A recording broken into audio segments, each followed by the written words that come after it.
ওকে, এই ভিডিওটাতে আমি কথা বলবো ক্লাস 5-এর আনসিন প্যাসেজের যে কোয়েশ্চেন আনসার যে কোয়েশ্চেনটা আছে সেই জায়গা থেকে। তো এটা হচ্ছে মডেল কোয়েশ্চেন 2 এর today is the 18th January. So তার আগে আরেকটু কথা বলে নিই যে ডাব্লিউএস কোয়েশ্চেনের আনসারগুলো যখন আমরা সলভ করতে যাব তখন আমাদের 2 থেকে 3 টাইপের আই মিন প্রবলেম আসতে পারে। তার মধ্যে অন্যতম আমরা কি কোশ্চেনটার আনসারটা মুখস্থ করব কিনা, বা আমাদের সলিউশনে যেটা দেয়া আমরা প্রপারলি ওটা লিখবো কিনা। তো এটা রিজনটা যারা গ্রাম অঞ্চলে থাকে বা যারা একটু রুরাল এরিয়াতে থাকে, আমাদের ওই জায়গাগুলোতে যে আমাদের ইংলিশ টিচাররা ল্যাঙ্গুয়েজের উপরে এতটা বেশি প্রফিশিয়েন্ট না, এজন্য তারা গাইডে যেটা দেয়া থাকে সেইটাকে মেইন বা প্রিন্সিপাল ধরে আগায়। তো বাকি গুলোকে তারা প্রায়োরিটি দেয় না। সো এই জায়গাটাতে আমি আগেই প্রশ্নের উত্তরটা দিয়ে নিই।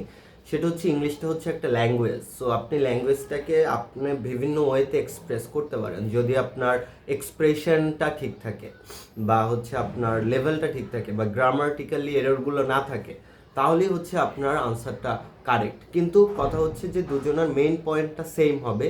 এখন কথা একজন একটা স্ট্রাকচার ফলো করলো, অন্য আরেকজন আরেকটা করতেই পারে যদি এটা মেক সেন্স করে বা প্রপারলি হয়। বা একজন একটা ওয়ার্ড ইউজ করলো, অন্য আরেকজন সে চাইলে অন্য আরেকটা ওয়ার্ড ইউজ করতে পারে সে তার জায়গা থেকে। সো এবার আসি কিভাবে আমরা ডাব্লিউএস কোয়েশ্চেনগুলো সলভ করব। তো প্রথমে আমরা যখন কোশ্চেন আনসারটাতে যাব তখন ফার্স্টে আমরা কোশ্চেনটা পড়ব। কোশ্চেনটা পড়ার পরে এটার সাবজেক্টটা এবং অবজেক্টটা বের করার ট্রাই করব। আই মিন কোশ্চেনে আমাদের কি চাচ্ছে এবং সাবজেক্ট। সর্বপ্রথম আমরা সাবজেক্টটা বের করে নিব কোশ্চেন থেকে। তারপরে সেকেন্ডলি কোশ্চেনে কি চেয়েছে আমরা সেটাকে ফার্স্টে আইডেন্টিফাই করব। ওকে, তাহলে আমরা প্রথম কোশ্চেনে চলে যাই। আমরা আগে প্যাসেজ পড়বো না, আমরা আগে কোশ্চেন পড়ব। ওকে, তো প্রথম কোশ্চেনটা ছিল where are the annual sports arranged. কোথায় অ্যানুয়াল স্পোর্টস বা বার্ষিক ক্রীড়া প্রতিযোগিতাটা আয়োজন করা হয়েছিল। আচ্ছা, এই জায়গাটাতে আমি সাথে টেন্সের কথাটাও বলবো। এখানে যেটা এটা কিন্তু present indefinite tense. Where are the sports arranged. এখন আপনি বলতে পারেন এটা কিভাবে প্রেজেন্ট ইনডেফিনিট টেন্স, এখানে তো অ্যারেঞ্জের সাথে ইডি আছে, ভার্বের সাথে ভার্বের V3 আছে, তাহলে এটা প্রেজেন্ট ইনডেফিনিট কিভাবে হয়? আমরা তো জানি প্রেজেন্ট ইনডেফিনিটে V3 নাই, রাইট? তো এটার আনসারটা এটা প্যাসিভে আছে। প্রত্যেকটা সেন্টেন্স এরই অ্যাক্টিভ এবং প্যাসিভ আছে। তো আমরা নর্মালি যে স্ট্রাকচারটা জানি টেন্সের, সেটা অ্যাক্টিভেরটা জানি। তো এই অ্যাক্টিভটাকে প্যাসিভ করলেই আপনার সেন্টেন্সটা হয়ে যাবে where are the annual sports arranged. এখানে আই মিন আরটা বি ভার্ব হিসেবে আসছে, আর মেইন ভার্ব অ্যারেঞ্জের V3 হয়ে অ্যারেঞ্জড হয়েছে। ওকে, তাহলে বুঝতে পারলাম যে এটা প্রেজেন্ট ইনডেফিনিটে আছে এবং এটা প্যাসিভে আছে। ওকে, তাহলে আমরা আনসারটাও করে ফেলবো প্যাসিভে। এখন এই জায়গাটাতে বলেছে যে কোথায় অ্যানুয়াল স্পোর্টসটাকে অ্যারেঞ্জ করা হয়েছিল। তার মানে এখানে সাবজেক্টটা অ্যানুয়াল স্পোর্টস বা অ্যানুয়াল স্পোর্টসটা সম্পর্কেই তারা জানতে চাচ্ছে যে কোথায় এটাকে অ্যারেঞ্জ করা হয়েছিল। এজন্য আমরা স্টার্ট করব সাবজেক্টটাকে ধরে দ্য অ্যানুয়াল স্পোর্টস, এরপরে আমরা লিখব আর অ্যারেঞ্জড। আরটাকে আমরা এর পরে নিয়ে আসবো, কারণ এটা প্যাসিভ। সরি, ইয়াস, এটাই প্যাসিভ, এবং প্যাসিভের কারণে দ্য স্পোর্টস এরপরে আসবে আর, অক্সিলিয়ারি ভার্বটা এরপরে আসবে V3 arranged. Okay, the annual sports arranged, এতটুকু আমাদের ডান। এরপরে আমরা আনসারটা লিখব। তো আমরা এই জায়গাটাতে আসলে কিভাবে আনসারটা খুঁজবো সেটা আমাদেরকে আসলে বোঝা উচিত। আচ্ছা, প্রথমে আমরা এই জায়গা থেকে কিওয়ার্ড নিব। কোশ্চেন থেকে কিওয়ার্ড মানে কি, যেটা মেইন ওয়ার্ড। তো এখানে কিওয়ার্ডটা where are the annual sports arranged, মানে অ্যানুয়াল স্পোর্টসটা থাকবে এবং এটা যে অ্যারেঞ্জ হয়েছে এটাও থাকবে। তার মানে আমাদের হেডওয়ার্ড অ্যানুয়াল স্পোর্টস এবং অ্যারেঞ্জ। তো আমরা যদি এটা ধরে আগাই তাহলে আমরা ফার্স্টের দিকে দেখতে পাবো কি যে it is the annual sports day of Raju's school. Okay, আচ্ছা, তার মানে হচ্ছে এখানে অ্যানুয়াল স্পোর্টসটা হচ্ছে রাজুর স্কুলের, তার মানে আমরা কাছাকাছি একটা আইডিয়া পেয়েছি যে রাজুর স্কুলের। তো আমরা আরেকটু খোঁজার ট্রাই করব, যদি এর চেয়ে আরও বেটার কোনো আনসার পাই তাহলে সেটা লিখবো, না হলে রাজুস স্কুল লিখবো। ওকে, এরপরে আমরা দেখে নিই।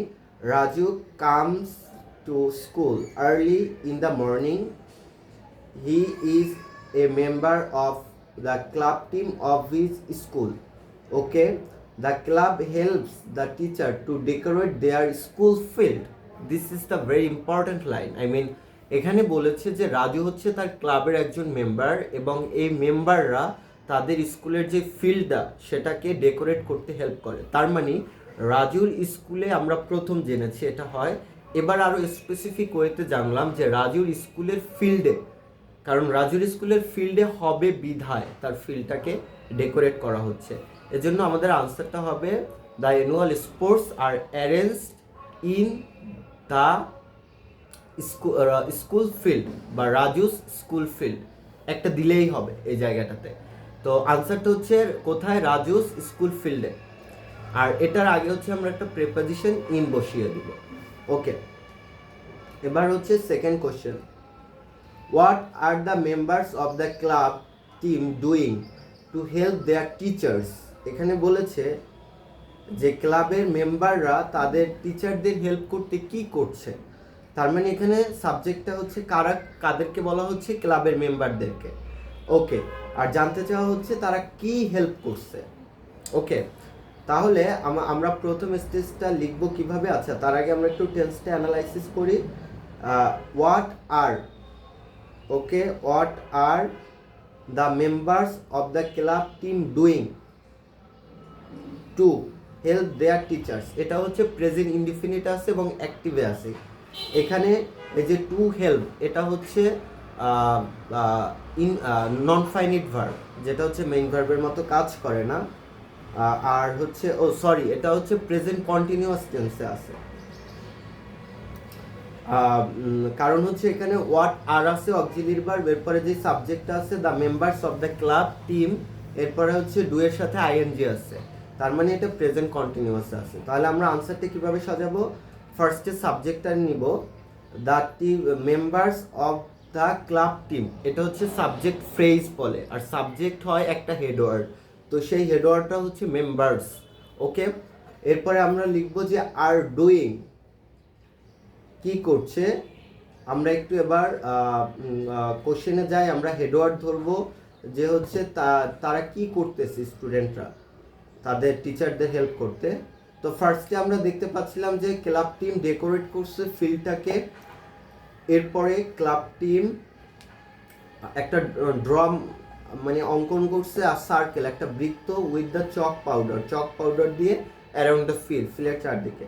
তার মানে তারা অলরেডি দুইটা কাজ করছে বা করেছে, সেটা হচ্ছে একটা হচ্ছে ডেকোরেট করা স্কুল ফিল্ড, আর একটা হচ্ছে সার্কেল ড্র করা। ওকে, আর কি আছে, they also draw a circle in the middle field. Okay, তার মিডল ফিল্ডেও একটা সার্কেল ড্র করছে। Okay, they also draw some lines on the side of the field, তারা হচ্ছে ফিল্ডের ক্ষেত্রেও কিছু লাইন ড্র করছে। আচ্ছা, এখন এই জায়গাটাতে সবচেয়ে যেটা বার্নিং কোশ্চেন বা সবচেয়ে যেটা ক্রিটিক্যাল, সেটা হচ্ছে যে আমরা কিভাবে ম্যাচ করব, আই মিন ফরমেশনটা সেন্টেন্সে, যে কোশ্চেনে একটা আছে বা ওই জায়গার সাথে এখানে আমরা কিভাবে মিলিয়ে লিখবো, সেন্টেন্স স্ট্রাকচারটা কিভাবে। এটার জন্য হচ্ছে ইংলিশে একটু প্রফিসিয়েন্সি হতে হবে আর প্রফিশিয়েন্ট হতে হবে, আর যেটা হচ্ছে যে বুঝতে হবে। এটা হচ্ছে প্র্যাকটিসের যত বেশি ইংলিশের সেন্স আসবে তত ভালো।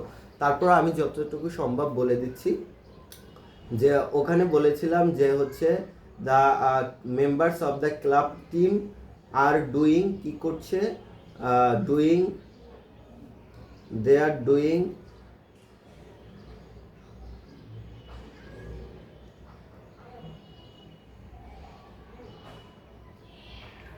ওকে, আমরা এই জায়গাটাতে ডুইংটাকে বাদ দিয়ে আমরা হচ্ছে যেখানে এখানে ড্রটা ভার্ব আছে এটাকে আমরা ঢুকিয়ে দিব। তো তাহলে আমরা বলতে পারি the members of the club আর drawing the circle with the chalk powder in the middle field, comma decorating the field with colour papers, এবং শেষেরটা যখন লিখবো তার আগে অ্যান্ড দেবো, and drawing some lines on the side of the field. Okay, এটা হচ্ছে আমাদের কোর আনসার, এই তিনটা ঘটনা বা তিনটা সেন্টেন্স। এরপরে আমরা শেষে লিখে দেব টু হেল্প দেয়ার টিচার্স, মানে তাদের টিচার্সদেরকে হেল্প করতে। ওকে, আচ্ছা, তাহলে হচ্ছে আমাদের এটাও হলো। এরপরে লাস্টেরটা বলছে ওয়াই, মানে কেন, does Raju feel excited about the annual sports day. আচ্ছা, ফার্স্টের টেন্সটা হচ্ছে একটু এক্সপ্লেন করে নিই। এখানে ওয়ারের পরে ডাজ আছে, ডাজ আর ডু যদি থাকে এটা নিঃসন্দেহে প্রেজেন্ট ইনডিফিনিট টেন্স, কারণ এদের অক্সিলারি ভার্ব নাই। এরা ডু এবং ডাজ আনে কখন, যখন সাবজেক্টটা থার্ড পারসন সিঙ্গুলার থাকে। এখানে হচ্ছে রাজু থার্ড পারসন সিঙ্গুলার, এজন্য ডাজ, আর অন্যগুলোর ক্ষেত্রে ডু হতো।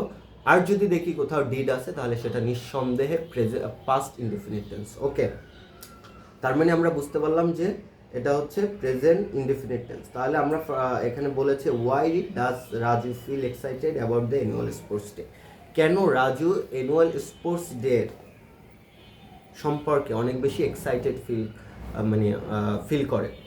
তার মানে এখানে সাবজেক্টকে রাজু, কে ফিল করতেছে, রাজু। তাহলে আমরা লিখবো রাজু, এরপরে লিখবো এখানে মেইন ভার্ব হচ্ছে ফিল, তো ফিলের সাথে একটা এস হয়ে যাবে, রাজু ফিলস। এরপরে হচ্ছে আসবে আমাদের এক্সাইটেড, যেহেতু ওয়াই আছে এর জন্য আমরা বিকাজ দিব, বিকাজ। কারণটা কি, আমরা এখান থেকে হেডওয়ার্ড নিব যে হচ্ছে এক্সাইটেড, কেন রাজু এক্সাইটেড ফিল করে। ওকে, তাহলে আমরা লাস্টের প্যারাতে পেয়ে গেলাম প্রথমে Raju feels excited, Raju excited feel করে। এরপরে বলেছি he will take part in the 100 metre race and high jump, সে হচ্ছে 100 মিটার রেস এবং হাই জাম্পে অংশগ্রহণ করবে। টেক পার্ট মানে অংশগ্রহণ করা। হি ইজ আ গুড রানার, সে একজন ভালো দৌড়বিদ। হি হোপস টু গেট, সে আশা করে পেতে, এ প্রাইজ, একটা প্রাইজ ইন দ্য রেস মানে দৌড়ে। ওকে, তার মানে হচ্ছে এই তিনটা ঘটনা হচ্ছে মেইন।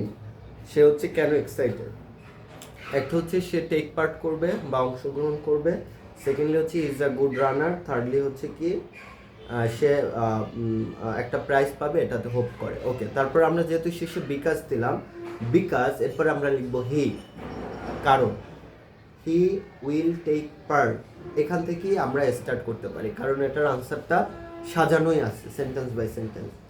তাহলে আনসারটা হবে Raju feels excited because he will take part in 100 metre race. আচ্ছা, আমরা যদি একটা কাজ করতে পারি, হি ইজ এ গুড রানার, এটা যদি প্রথমে দিতে পারি তাহলে আনসারটা আরও অনেক স্মুথ হবে। বাট এটা না দিলে যে আনসার কাটা যাবে এরকমও না। এরপরে কমা হি ইজ আ গুড রানার, এবং শেষেরটা যখন যোগ করবো and he hopes to get prize in the race. Okay, তাহলে হচ্ছে আমরা টেন্স নিয়ে আলোচনা করলাম। এরপরে কিভাবে আনসারটা করব, ফার্স্টে আমরা সাবজেক্টটা খুঁজে নিব, তারপর হেডওয়ার্ড চুজ করব একটা মেইন ওয়ার্ড, সেটা ধরে প্যাসেজ থেকে আমরা আনসারটা বের করার ট্রাই করব, এবং শেষে হচ্ছে আমরা সুন্দর করে গুছিয়ে আগে সাবজেক্টটা লিখে তারপরে হচ্ছে আমরা সলভ করব। Thank you.